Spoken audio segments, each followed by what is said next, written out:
The Jedi justify their galactic dominance in the name of peace.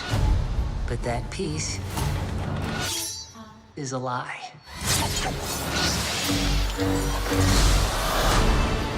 Who was the first person you each called, oh my God, even after you signed the NDA? Who was the first person that you called when you knew that you booked the series? For me, it was my wife. Yeah, I was in Mexico, like, remotely by myself, and then I got a voicemail from Leslye, and after I got the voicemail from Leslye saying I'm a part of this show, I had to call her and be like, we can pay rent. We're good. It's for so now. wild. It's like so Leslye coded to let you know the information over a voicemail. Like, she's like, oh, I'm not gonna wait till he calls back. It's a voice gonna memo. let him know. Like you can read the information. Yeah. Who was the first person you called? I think it was my mom. Yeah. I don't know who else it would be. My mom has seen, my entire life trajectory as a person, as an actor since I was little, and this just feels kind of like a culmination of a lot of the work I've done as I've grown up. She was my student. I trained her. Let me be the one to bring her in.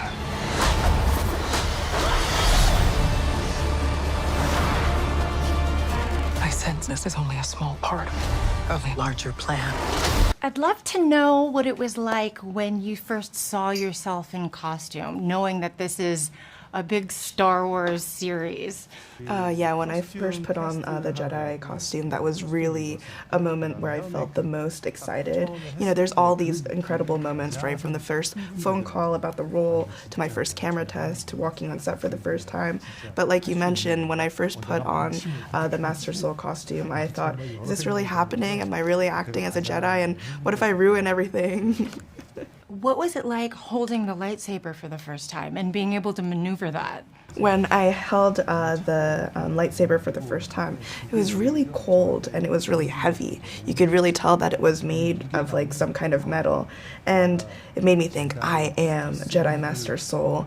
And because of the weight of it, it really helped me focus into the character and realize that, yeah, there is a weight to who I am within this world, and also a coldness or sharpness that I have to express through this character. So it really helped me get into character. Master Soul is someone that loves to be able to see the good in people. And I would love to know if you yourself are somebody who is able to want to see the good in people personally. Yeah, I would say so. I think, I'm someone who wants to live in harmony with others and care for others. So I think there are definitely convergences in the character Master Soul and myself.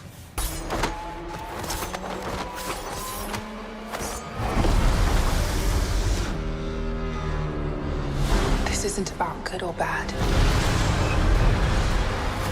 This is about power and who is allowed to use it. Well, both of your characters kind of live in this shade of gray. So I would like to know for each of you, how fun is it for you to be able to kind of play within that means? Just toying with the dark side or the light side. You don't quite know where he's gonna land, or if he's gonna land anywhere. Is he making his own path? It's fun because when you think of Star Wars, you think about the dark side or the light side, but Kymir's like, this is my side.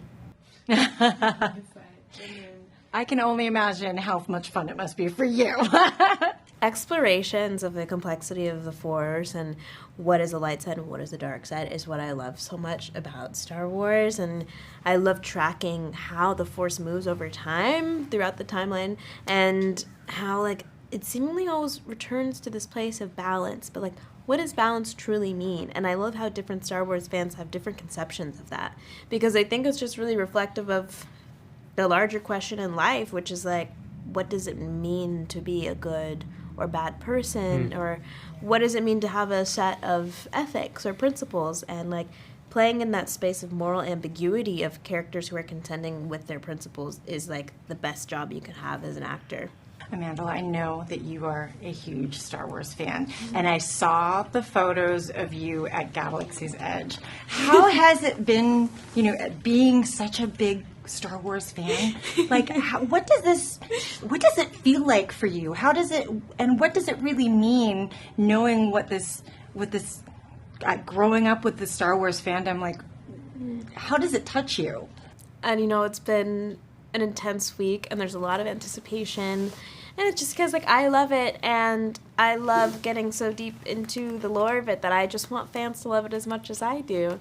But ultimately, I don't have control over that. So all I can do is really just have a profound gratitude for having had this experience, having witnessed how these sets are built and how these productions are made, and seeing that magic of filmmaking, and also, like, having going on Galaxy's Edge and having it be photographed be my job. Like, you can see your excitement in these photos. Like, I was like, oh man, this just must hit hard for you. I'm glad I'm glad that you saw that, because I definitely almost cried on that ride, because there's, like, having the experience of being a Star Wars fan, being able to experience where you kind of have to dissociate from it in order to just do your best job.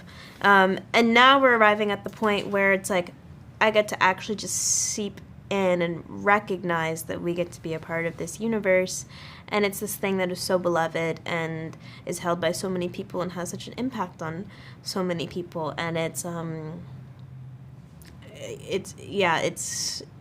impossible to comprehend fully, but, like, it just fills me up with so much joy and wonder, and can't wait for people to see it.